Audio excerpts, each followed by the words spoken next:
Hey, can you hear me? Okay, great. Thank you for sitting down with me, Agent.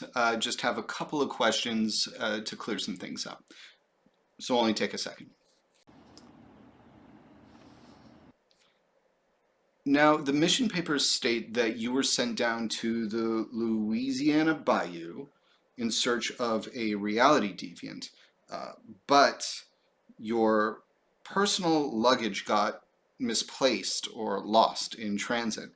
And Susan down at the Syndicate Filing and Reimbursement Department said that you put in a claim for $500 for lost or stolen personal items. What exactly did you bring with you on your mission that would cost that much? It gets lonely during missions. Have you ever been to the Skeleton Coast in Namibia? Lovely place. Harsh, unforgiving, covered in a thick, heavy fog most of the year. Otherworldly landscapes of windswept dunes, rugged canyons of richly colored volcanic rock, and vast mountain ranges. It got its name from the bones that littered the beaches there, remnants of the whaling industry. The bones are all gone now, of course, but a few items were made with the last ones, like, for example, the bespoke fountain pen I carried as part of my gear. The rare, unique, one-of-a-kind fountain pen, imbued with the kind of market value that your department hasn't been given the budget for in decades. Thank you for noticing my error. I'll be sure to adjust that request and add the 6 missing zeros, and I'll have my assistant recycled. Okay. All right, great. It says here that you met with our sleeper agent, Mrs. Monroe, and she took you to the airboat that would get you to the location of your quarry. And during that time, you had some sort of heated debate with Mrs. Monroe to the point where she swore she would never work with the union again. And we had to neutralize her and incinerate her house. What did you two argue about? I never liked the term bayou. I thought it should always be bio. The other agent disagreed. We debated.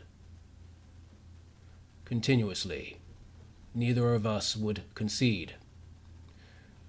She eventually walked away. I consider myself a winner. Airboat? Is that really what it says in your report? Look, here. Bring up a picture of the very first airplane. No, no, not the one made by the Wrights, please. The one we made. Right. Look at that thing. Would you get into that thing? No. Of course not, but here's the thing. I'd make that contraption my personal transport for the rest of my career here before I'd put one foot on Monroe's death trap. And that's that. Also, you did the world a favor incinerating that hovel. Good job. I'll be sure to let your supervisor know. Okay, thank you, thank you. That's very informative. A trader says what? Ha. You are aware that I've already got an approval to treat this interview as billable hours, right? I can spell out exactly how much money your juvenile little ruse cost if you'd like. Yeah, never mind. You'll see it when your next paycheck arrives anyway.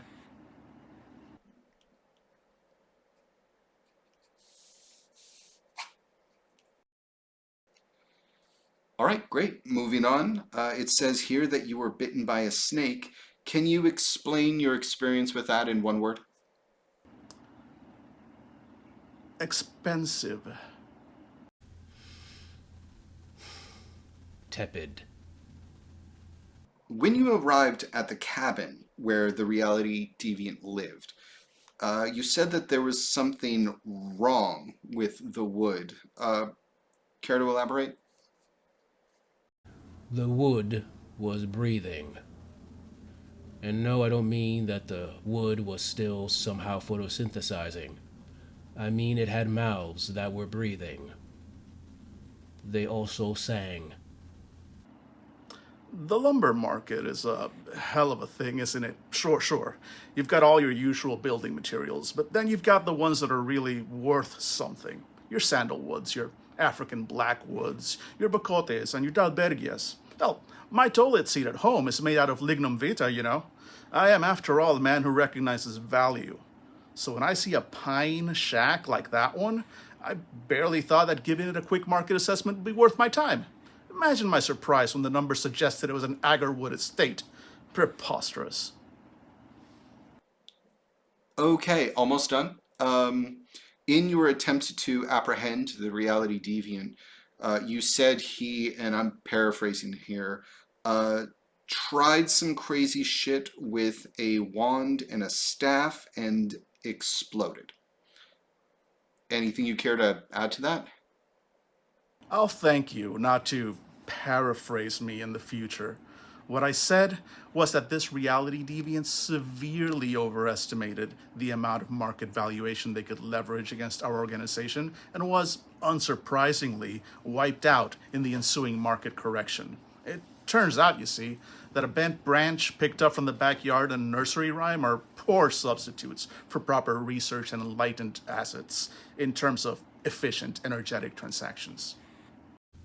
He did, in fact, do some crazy shit with a wand and a staff. And then he exploded when I threw a grenade at him. I might have forgotten to put that into the report. All right, Agent, that about does it. Thank you for your time. The Union prevails. One more thing, Agent. The airboat, that's technocratic property. You returned that, right?